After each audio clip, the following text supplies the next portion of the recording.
Alright, like I said, what I'll try to do is just take this slow so that I'll be able to catch up and the like. Plus, we're doing something totally new, so I think going slow isn't a bad idea. Now, in this chapter, they're going to discuss both JavaScript and jQuery. And they'll call JavaScript a scripting language, which it is. But it is a full-fledged programming language, all right? And jQuery is a JavaScript library. So literally, jQuery is JavaScript, but it's just a part of it. Okay. So, as it says, we'll have an intro to JavaScript. We'll look at an application. That's what I sent you. Then we'll do the same thing in jQuery. Now, a lot of this stuff in here, it's the old adage of I'm teaching you to swim by pushing you in. Okay, so don't worry if it doesn't make a lot of sense, because this is what we're going to be going over for the next 40 days. All right. Okay, so they try to show you here how JavaScript works. I don't disagree with any of this. The key thing is what JavaScript allows you to add to your program is interactivity. You've seen a little bit of that. If we put this in, and again, you have this thing, but if we put this thing in, this is what you get. So what I want to do is I want to blow that up and show you all of it, and then we'll talk about how you get from here to there. All right? You'll notice if you look in here, there are script tags. This is one of 3 ways that you can put JavaScript into a program. Just like with CSS, this is kind of the inline way, like we did with CSS, where we added, something right inside of the actual HTML element. So this is the worst way of doing it, but it's the easiest way to show you. All right? JavaScript has to go between script tags. When you have an opening tag, you need a closing tag. You have to put, if you have one of these, you have to have one of those. That's just the rules. I didn't make them. So what are we doing here? We're telling JavaScript that we want to create what's called a new date object. What the date object is going to have in it is the month, the day, and the year, plus it'll have the hour, the minute, the second, and the hundredth of a second. It'll have all that stuff in it. All right? And we take that, when we create that, and we put it inside of this that's called today. This is called a variable declaration. All a variable is it's something in a program that can vary throughout the program. If later on in the program down here, so notice we're saying var equal date, so we didn't even really have to do that, but it's totally fine that we did. They broke this up over 2 paragraphs. They could have put all this into one big paragraph. It really and truly doesn't matter. So what you're saying here is I want to write right on the web page. Document.write means write on the web page. All right. So this right here, that current date, that is, oops, I guess I can't go in there. That's this. That makes sense? Then we're saying, okay, what I want you to do is I want you to grab a toDate string which says formatted as 3. Like for today is Tuesday also, so it'd be TUE. Yesterday would have been MON. Tomorrow, WED. I think you get it, okay? Then the month in 3 days. So this is very similar to what we have, really. So if we did it today, it would be TUE NOV 22 2019. Does that make sense? All right. So this line right here, you get from this stuff right here. All right, then we go through again. Now this you should already know, that ampersand copy to give you the copyright symbol. That's nothing new. But we say give us the full year. That gives us the 2017. So again, we'd have 2019. All right. Now, is this a big thing? Couple things about this. First of all, if we ran this today, we get this. If we ran it tomorrow, oh come on, I didn't even touch it.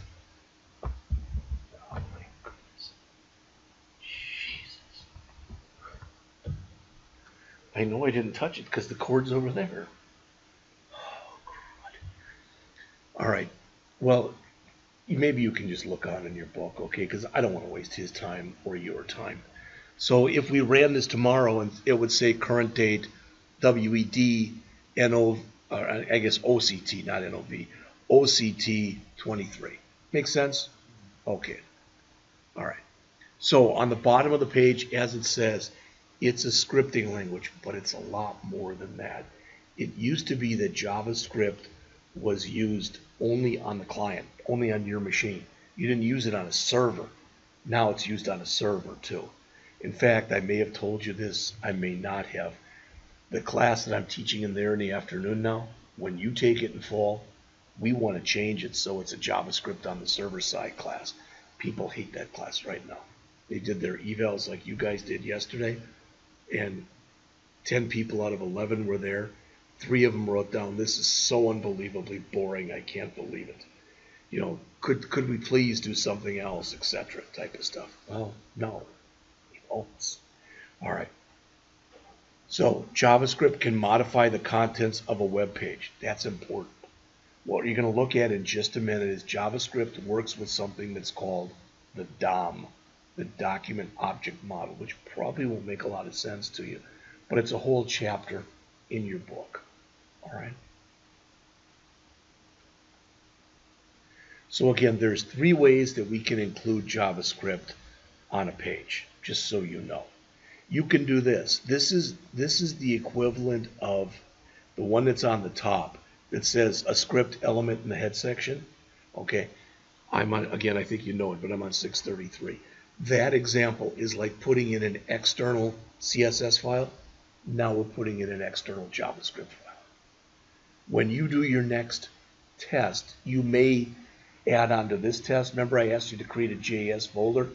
You'll probably end up putting something in there next for the next test. All right. If you don't want to do that, look at the second example. Can you see where it says a script element that embeds JavaScript in the head section? That's like when we put a style tag in the head section. It's pretty much the same thing. All right, so notice it's again between script tags. But where in the first case, it was an external file, now the stuff is in here. And again, if the code doesn't make sense, please don't let that throw you. All right, because I mean, I've had people come out of this class and they're like, they got a really good idea of what they're doing. All right, and when they went in, they didn't. All right, finally, the last example that's shown there is similar to what we just looked at previously. So you can either put JavaScript in its own file, which is what's recommended, on the top of the page in the head section within script tags, or in the body section wherever you need it in script tags. All right, so that's the 3 things. You can have more than one script element on a page. All right. The HTML document must be valid before and after all scripts are executed. Well, in an ideal world, yeah. So the next page here, 634, talks about how DOM, the Document Object Model, how scripting works. And if you look on 635, if you create this, the picture that's in the middle of the page, in fact, look at the code above it. The code above it creates the picture below it. You don't see this picture of something that's called the DOM. It's just created for you. Let's suppose that you're in your 4th semester. So you're going to graduate in December. And you think to yourself, you know, out of all the stuff we've done, I like JavaScript the best. I think I'm the best at it. I think I can do it, etc., etc. The key to understanding JavaScript is to be able to program anything on a web page. So what you're going to do is anything on a web page you might want to program, you're going to give it an ID. You are going to do that. And what's going to end up happening then after you give it an ID, I'll turn this off in a minute, is you're going to end up using get element, and this is case sensitive, so a big E, a big B, and a big I. All right, so if I said something like, let's just say that I create something, all right, and I say paragraph ID equals hello. It's a stupid name, but you get the idea. Then I had some text here. And then I ended my paragraph. If I wanted to be able to work with this programmatically, I'd say, I do it like that. So I'd say, for example, para equals. Now I can do anything I want with para. All right, and again, that may not totally make sense, and if it doesn't, it's okay. It really and truly is just fine. All right, I wouldn't let it bother you one way or the other. All right. I took it out, put it back in again twice. Now the second time it took it.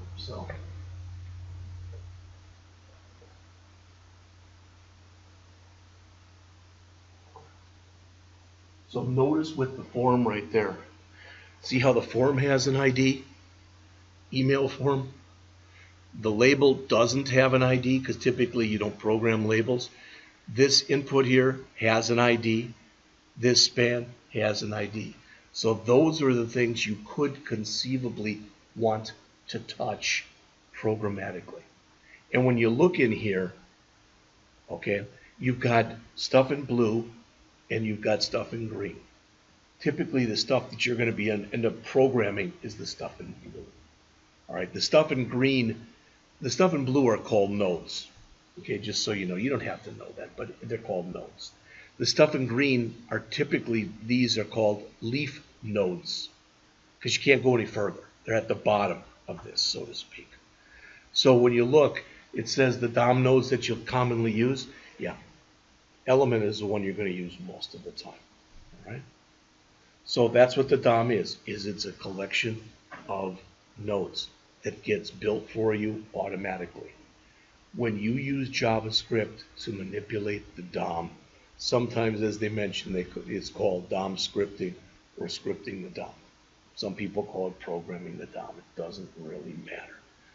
When the DOM is changed, the web browser changes the web page to reflect it. So again, quite often you'll end up using stuff like this. All right. So again, if you look in here, and again, like I said, I didn't even know whether to go over this or not like this, but I thought, you know what, you'll get it enough, and you'll get it as we go over it. I think it'll make more and more sense. All right. So notice here we've got two things that we gave IDs to. So when we say get element by ID, then either in single quotes or double quotes, we would put email underscore address or email underscore error. All right. And when you do this, I mean, this may or may not make sense to you, but if I do this,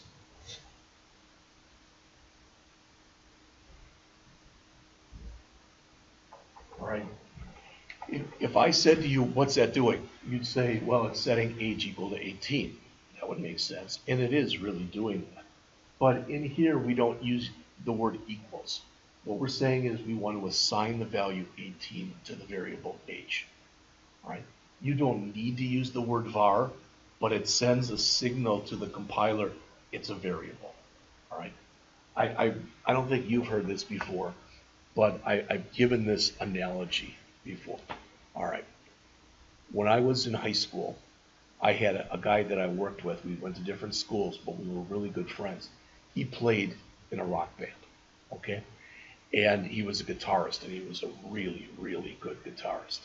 So we were talking one day, and I noticed that, you know, he was sitting there. It was just me and him, and he was playing some stuff, and he was playing along with it. And I said, his name is Scott, but I said, Scott, it's going to sound like a goofy question, but have you ever been playing out someplace and the string broke? He said, no, it's not a goofy question. Yeah, it's happened. I said, what do you do? He said, if I'm in the middle of a song, there's not much I can do. You know, you can't tell him to stop the song. I might change the key. I might do something different. He said, but the point is, usually what I do is I turn the amp up because it'll sound a little fuzzier and they won't even be able to tell. All right, well, why am I telling you that? Well, he also played acoustic guitar. And one time he was playing acoustic guitar and he had friends over. And I was one of them, so we were all sitting there listening to him. and he hit a note that was a little flat, and everybody heard it. The point is this, that when you are working with a programming language that's real strict about things, it's like playing an acoustic guitar. If you screw up the program, everybody's going to know it. But if you work with a language that's more forgiving, you can get away with things. JavaScript is a really forgiving language. If you forget to do things, JavaScript does it for you. 99% of the time, it'll guess what you want, and 99% of the time, it guesses correctly. That said, it's still considered bad practice to leave the word var off of there. So I'm going to expect that you guys will put it in there. All right. Again, I don't want to even go through this right now because you might find that really confusing. It's honestly not, but it looks like it is. All right. The thing to show you here when you look, notice right here, we're putting something on the right-hand side of an equal sign. And over here, it's on the left-hand side of an equal sign. All right. If it's first day of class, and you're the first one in here, you walk in and I introduce myself and I say, what's your name? And you say, well, my name's Keegan. That's one of these. I am getting your first name. But let's suppose that we have 3 Keegans in here. And so I say, what's your middle name? And you say James. I said, would you mind if I called you James? And you go, no, that'd be all right for this class, I guess. Now we're setting your first name. So if something appears on the right-hand side of an equal sign, you're grabbing its value. When it appears on the left-hand side of an equal sign, you're setting its value. And that's what they talk about in here. Now, when we work with this stuff, again, I don't expect you know what this means. But just so you do know, so you hear it, that's a shortcut. What that says is from now on, every time I use a $sign, it's a shortcut for saying document.getElementById and then whatever you put in here. So this right there, this thing, is the same thing as if I said var email address equal document.getElementById paren double quote email address, etc. You get what I'm saying? So it's a shortcut. Do you have to use it? Of course not. But it's a lot less typing to use it. All right, so virtually everybody does. All right, JavaScript reacts to events. You already know what some of these are. You've already seen this when we were in chapter 13, I think it was, and we built the form, and I clicked a button. A button click is an event. Almost anything can be an event. You can set JavaScript up as an example. Let's say that it was a form, and I asked you to put your age in there, okay? We could set it up so that if you put anything non-numeric in there and you started typing, it just wouldn't take it. So it would validate that it would have to be a number. We could set it up so if you put a negative number in there, it wouldn't take it. We could set it up so, for example, if you put a number more than 130, let's say, for an age, it wouldn't take it. So we can do a lot of this stuff. And doing that and putting code in there to do that is what's known as event handling. You're handling the event. All right, how do you handle it? Whatever way you want to. And they show some examples in here, but you'll notice there's a button and there's its on-click event. All right, so when the on-click event happens, you'll want to call this routine called print page. And like I said, there it is right there. And I wouldn't let any of that stuff worry you at all. So an event occurs when the page is loaded. And what that means is when you're loading it into memory. That's exactly what they're talking about.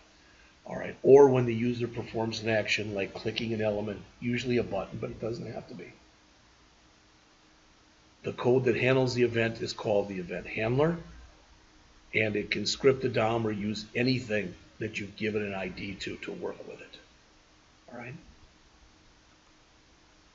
Now, let's look at this, and hopefully it'll make some sense to you. All right. but this is one of the ones that I gave you. You probably had it already, but just to be sure. So when you look in here, this is what we want to do. This is the program that you build.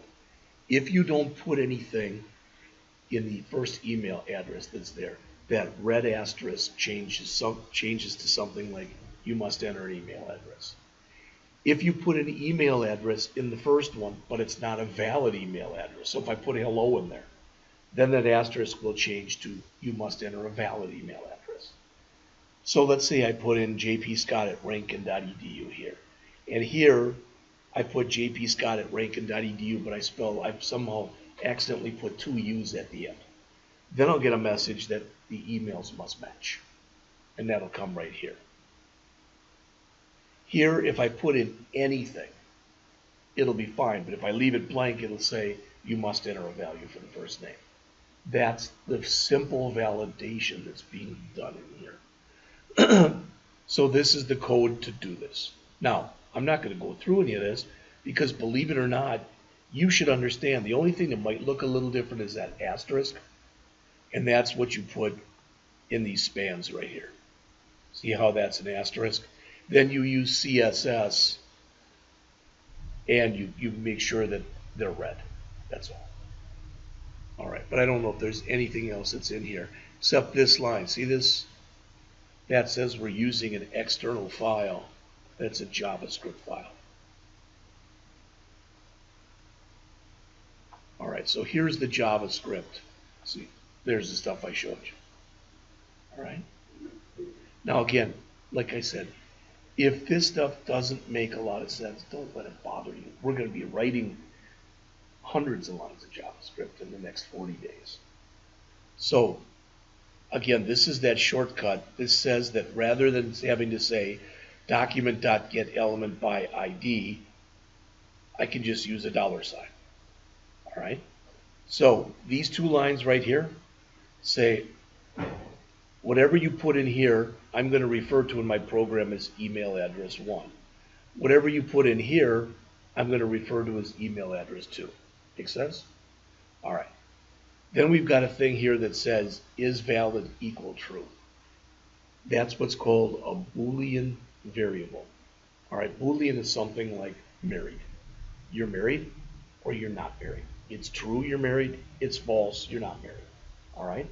But the computer doesn't understand, kinda.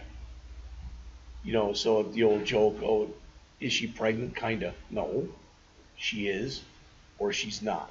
So a Boolean can only have a value of true or false. So here we're assuming that we put valid values in for those first 2 things, and that it's true. Now, if we left it blank, then what we're saying is, we want to change that asterisk that was in there, that red asterisk, and we instead want it to say this field is required. Otherwise, you get rid of the asterisk by setting it equal to nothing. Double quote is also called the empty string. Okay.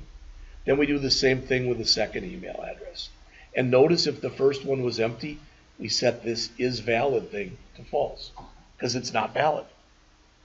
If this second one, we go through and we do the same thing. We set is valid to false. Then we go in and we look at the name. And that's, again, this one right here. And all that says is if the name was left blank, we again want to put this field as required. So let's say we run this and we leave all 3 of them blank and we just click this. That's going to say here, this field is required, this field is required, this field is required. And the is valid will be false. This right here is a shortcut to say if is valid right there. That's a shortcut for saying if is valid equal true. So if it's true, you submit the form. That's it.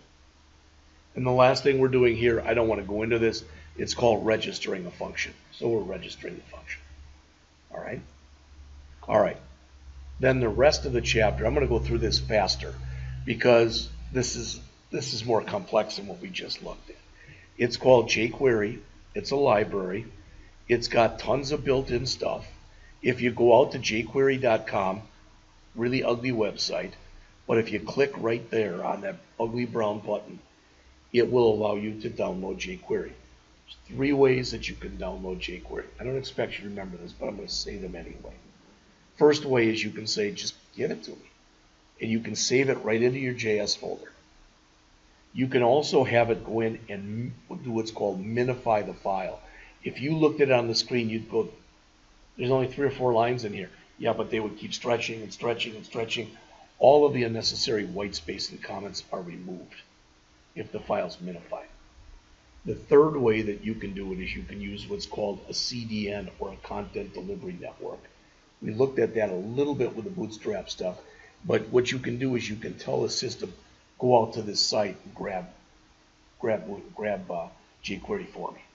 So why would you want to do one as opposed to the other? If you tell it to use that CDN, your program's smaller because you don't have to load more files, but you need an internet connection. All right. If you have it yourself, whether it's minified or non-minified, you can test all the time even without an internet connection. What's going to happen is typically the size of the file might be, for example, like 100K. When they minify it, it might go down to 10K. So it'll load much faster because it's about 10 times smaller in size. All right. And let's see, there's an example right there where I'm taking the mouse back and forth. That's a CDN, or a content delivery network. That's saying go out to this website and grab that version. So if you were to have JavaScript on, or whatever you're working on, you do. Basically every laptop, every tablet, every phone for the last 10 or 20 years has JavaScript enabled on it.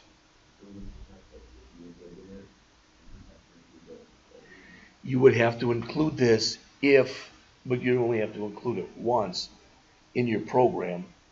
But if you wanted to use the functionality available in there, yes, you'd have to do that. So as it says here, it's a free open source JavaScript library used by more than 50% of the top 10,000 sites. It's more like 70%. All right.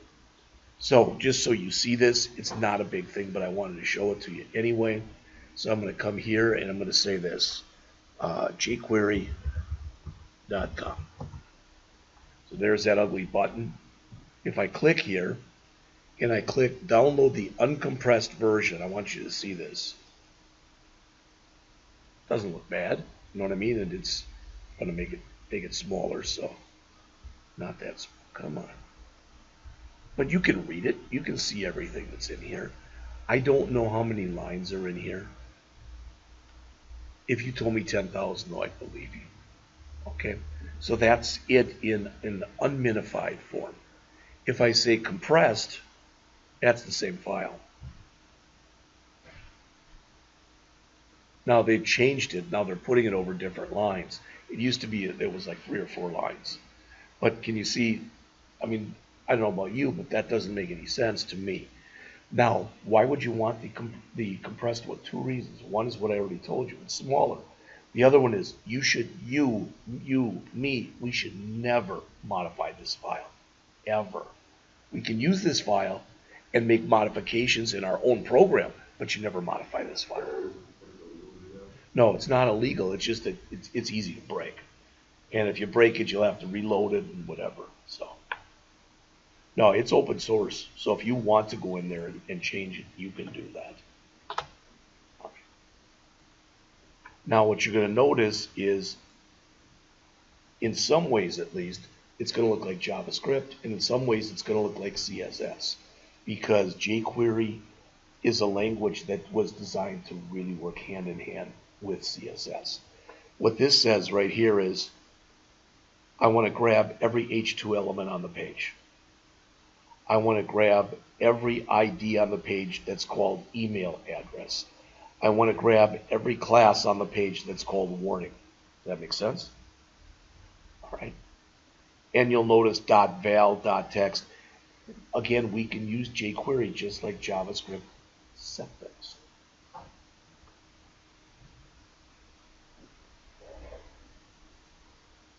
So much of this stuff is going to parallel what we already talked about right here with JavaScript. Just so you know, it's going to look very similar. So they go back and they redo the email application, and they redo it in jQuery. So it's going to look exactly the same. The HTML doesn't really change, except now we have to add the jQuery line before our own line. What is going to change a lot is what we did in here before, we did with JavaScript. Now we're doing it with jQuery, but the logic is the same. Now, typically when you use jQuery, and it varies, but typically you save at least 50% on the number of lines of code you write. So, if you told me I've got my choice between maintaining 1,000 lines of code and 500, I'm going to take 500. And sometimes if you really know what you're doing, you can cut up to 90% of the code off. So again, 1,000 could become 100. Much easier to maintain. But much of the stuff that you work on with it is going to look at least a lot more complex.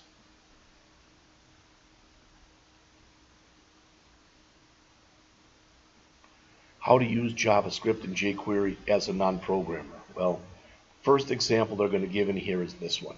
You may have seen stuff like this before. What you see on the top, you've got 6 little pictures. They're called thumbnails. When you click on a thumbnail, so if I were to click on this one, because the one that was clicked on last was this one, if I were to click on this one, that picture would go away and this one would appear in here that size. That makes sense? All right. Again, that's typically called an image swap. And when you do it, all right, probably what I'm going to ask, not on the next test, but once we start going into it, you will eventually do this. But when you do this, it will be done on a hands-on test. You'll have your book right in front of you. Plus, you'll have done examples too. Okay. All right. Slideshows are another one. Now, this is a slideshow. This is not a carousel like we talked about with Bootstrap. This is a slideshow. Literally, if you notice, there's no arrows to make it go faster. There's no pause. There's nothing. If you put it in like that, the person who's looking at your program is at your mercy. So if you say, I'm going to change the picture every 5 seconds, and they're really looking at it, they've got to wait until it comes around again. All right, that's just the way it works in here. But again, you can use HTML, CSS, and JavaScript / jQuery to do that. All right. So there's a bunch of sources. I'm not going to go through any of these, but I will tell you, I would recommend it if you get the time to go through as much of the W3 Schools JavaScript tutorial as you have a chance to do. I'm going to stop it after this. I get done with this. That's going to be it for today. Except I want you to look into your book, and we'll talk about what we're going to do in there. So that is it. So let's do that. Again, no test, nothing on this book. All right, nothing. But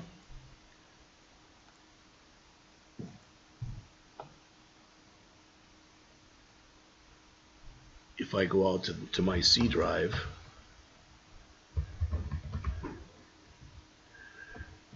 go there. Let's see. Yeah, there it is. What I'll do is I'll go through this before the end of class.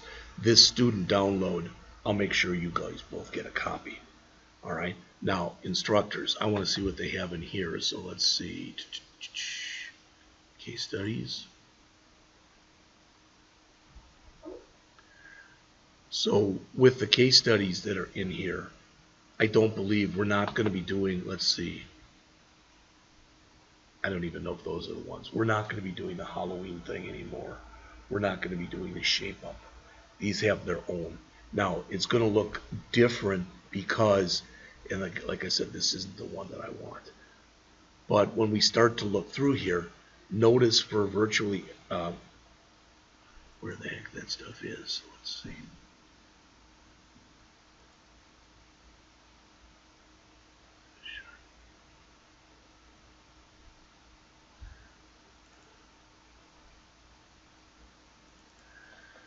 So virtually for every chapter, this is what I'm looking for.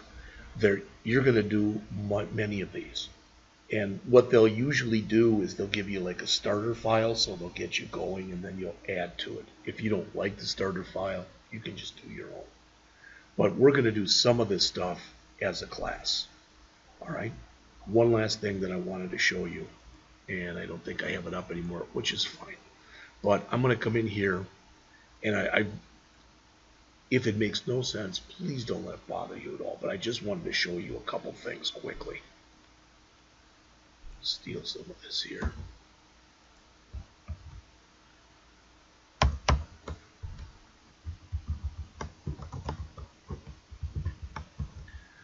All right, I'm going to come in here and I'm going to put in a button.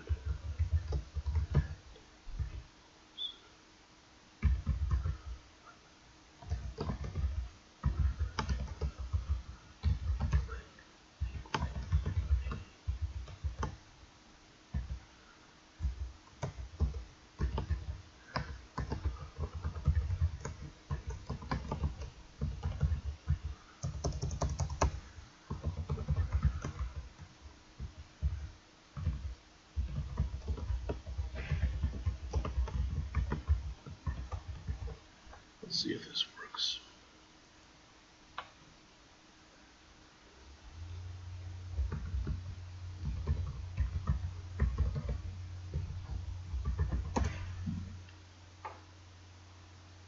I could have done something wrong. I don't think I did, but we'll see. All right, I guess I didn't even have to click the button. See that? All right. This is called an alert statement. So why am I even showing you this? I'm going to very quickly show you the kind of thing that we're going to be doing. Okay, does that make sense? All right. So, oh, I didn't put a main in here, so I'm going to put a main right here.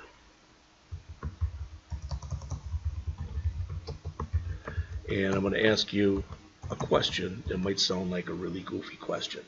All right. How do you tell if a number is odd or even?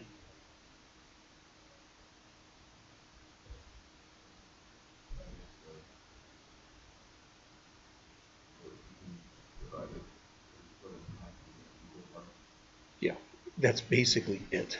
There's really two ways you can tell. Okay. First way is if it ends with a 0, 2, 4, 6, or 8, it's even. If it ends with a 1, 3, 5, 7, or 9, it's odd. That's one way, but that's kind of a lot of work. So going along with what you said, probably the easiest way to do it is to divide it by 2 and check the remainder.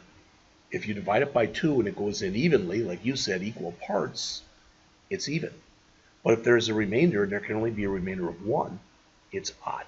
That make sense? Okay, so this is what I'm going to do is I'm going to come in here and I'm going to say this. I'm going to just show you that programmatically kind of quickly just so you see it. But I'm going to say here var number equals, let's see, parse int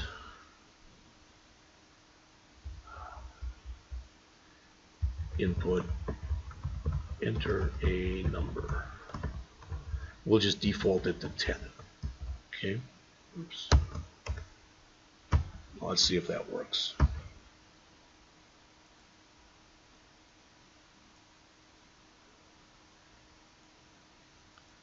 It's not recognizing my button. Why not? Input type equal button. ID equal click me. Value equal click me. Click.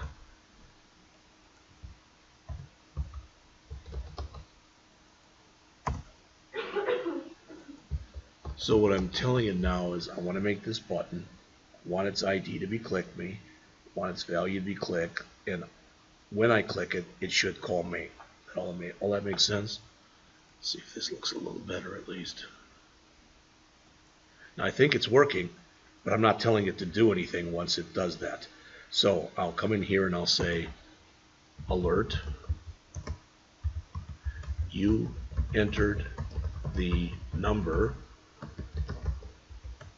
plus number. So I'm going to run this, and if it comes up and it asks me to put a number in there, if it does, all right, been a while. Should have done this before class. So. All right.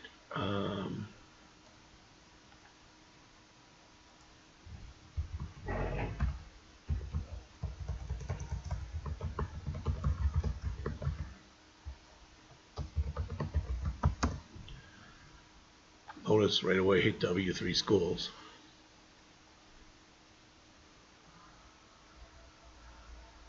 All right, I'm just going to put it in like the way they have it.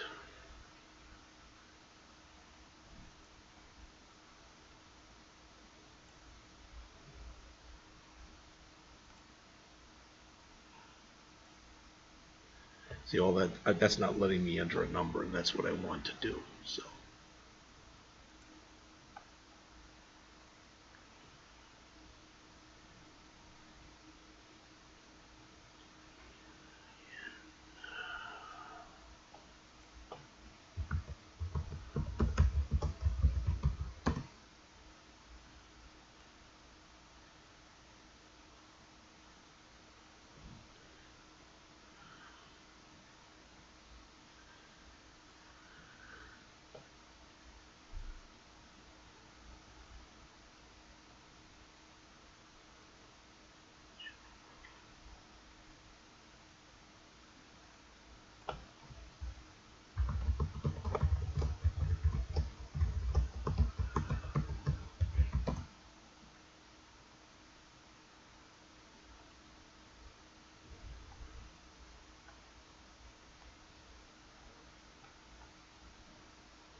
Now let's see if I saved it.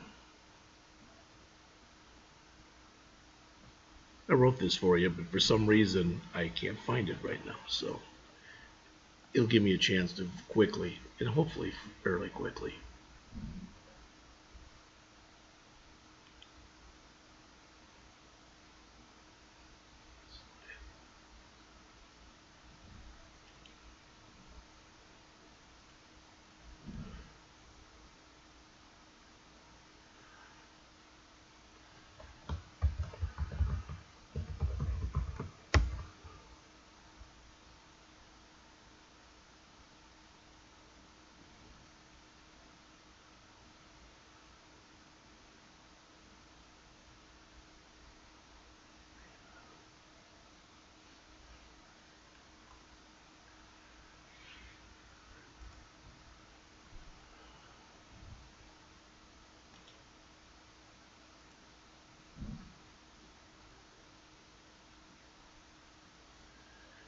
Let's see if this one. Okay, this is one that we're going to end up writing as a class. Notice asking you to input miles driven, gallons used, and price per gallon. This says they're all mandatory. So notice if I don't put anything in there. That makes sense?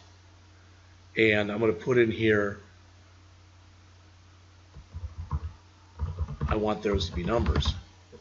Still is giving me stuff that's out of range. But if I put in here, I drove 200 miles, I used 6 gallons of gas, and the price per gallon was $2.75. And I click calculate. That's great. What would be wrong with that? But 200 for $3. And it's going to figure stuff out for us. All right. I'm making this much harder than it has to be. We're going to, starting tomorrow, we're going to go over at least chapter 1. And I think chapter 1 is the same chapter 1 as from your old book, so that'll be like 5 minutes. Then we'll do it into chapter 2. Then we're going to write this divide by 2 thing. All right. And like I said, will you have problems with it? And some of it will seem screwy, for lack of better words. All right. The other thing too is this stuff that I use here, this vital source. I'm waiting for them to give me access to the other book. That's why I didn't go to the other book yet, because they have to give me a key so I can put it in so I can get that. I'm hoping I get that by tomorrow. Right. So that's a start. All right.